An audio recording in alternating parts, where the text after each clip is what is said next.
Well, once again, we've been talking about the significance and symbolism of food in our culture. And this weekend, as we celebrate Juneteenth and Father's Day, we decided to bring back our award-winning culinary king for a special edition of Foodie Friday. He is the host of New Soul Kitchen and New Soul Kitchen Remix, and the man known as the family chef, Jernard Wells, is back with us on Start Your Day. And Sharon, you know he means business because he got the black cast iron skillet out. That's so right. he's gonna make some hot water cornbread or maybe some fried chicken.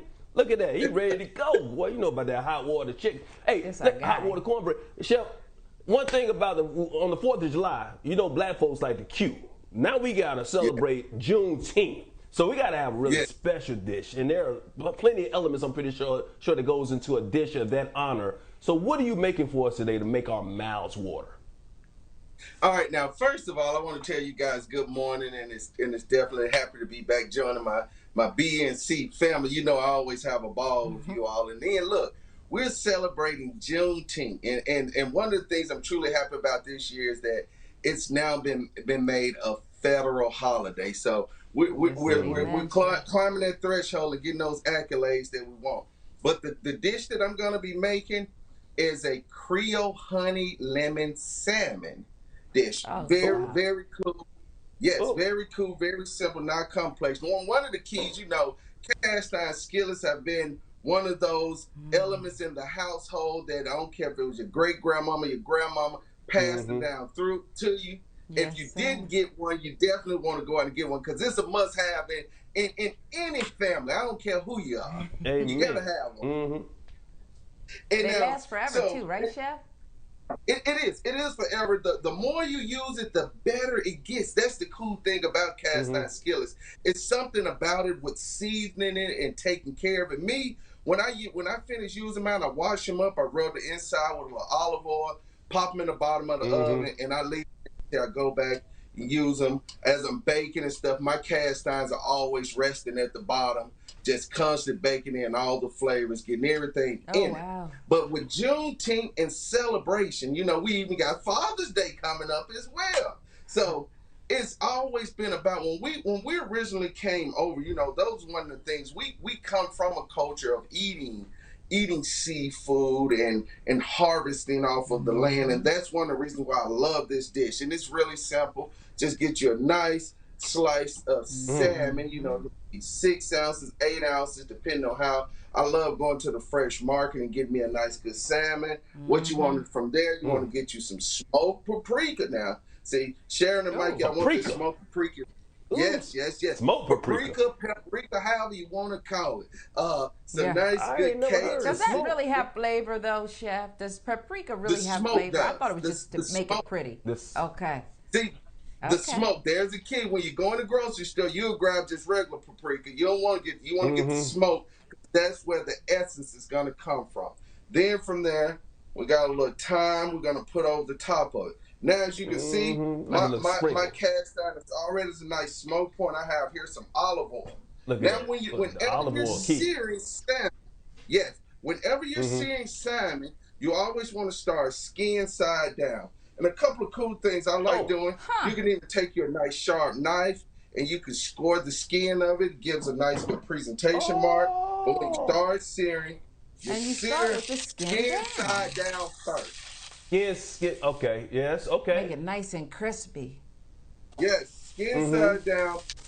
And one of the cool things whenever you're cooking salmon or any kind of fresh seafood, it doesn't require a lot of time. Because I know, look, you know, like you said, we're grilling, we celebrate. And one of the things I want to show people is how you can create great food with a fraction of the time in the kitchen. No more getting up at 2 o'clock in the morning to put the stuff on. Yes. Amen. So see, and the key is also, as I call it, having all your ingredients already in order. Your mise en place together, everything laid out. So when you go in the kitchen or you hit the grill, everything is already where you want it. Now, as that's going, just hit the top over with a little cracked black pepper and just a little bit of salt. You don't have to do a lot of salt because we're working off those natural flavors. Now, hey, you know this weekend, man, I'm going to be hanging out at the Juneteenth Festival downtown. I'm hooking up some with Real Men Cook. We're celebrating the 32nd anniversary of Real Men Cook. You know, Real Men Cook is one of those organizations that was launched in Chicago, just a day of service and to show love to the African American fathers and what we do in the community. I've been a part of it since 2007 and truly just love sharing the knowledge of what the founders do. Now right here, I got some lemons. There you go. Lemon. That's what you want. This snap. So is that fresh squeezed lemon or is that lemon juice? That's what you want right there. Get that lemon because we know seafood is good when you got lemon because that lemon really brings it to life. Yes. Now here that aroma. We got honey. Yes. Oh my goodness. The honey right like that, Chef, while it's smoking, you're going to put the honey in there like that? That's and it's not going to burn or anything. The key was, if you notice, how I balanced out. I put the lemon in first. We got that popping out. And then sweet and sour. Honey, it balances out with the lemon. You got the spices from the Cajun coming through it. Let me show you right here. Then check this out. Right on the inside. I already got it. I want you to feed me. I just want one bite. Look at that.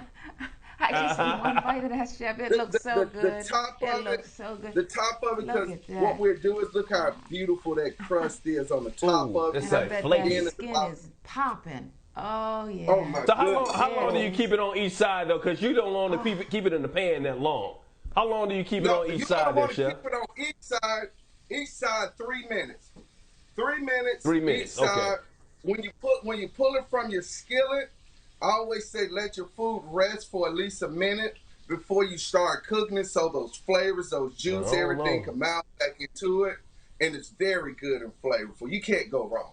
Ooh. Oh, hey, Chef, and Mike and I were talking about something a little bit earlier about, because there's so many soul food, this and that, and I know you're a healthy guy, and you're so well trained. Okay, we can tell you got all the training in the world. But do you cook chitlins and stuff like that too, or you never? Look, did the space change? Chitterlings. I'm a Mississippi boy. I grew up on a farm with my parents raising every kind of livestock there was. And you talking about chitlins, man, we cooked everything from the rooter to the tutor. Really? And whenever I come back home for the holidays, it's always a few in the family that's requesting chitlins, requesting hog maws, requesting cracklings. And you're doing that. Wow, so you said a pig got to dress up like a chicken to get away from you. Hey, look, the pig been good to you. Dress up like a chicken. Wow, I love Well, Chef, before we get out of here, thank you so much for your time. And we want to wish you a special Happy Father's Day because you got 9 kids. So your Father's Day should be extra special.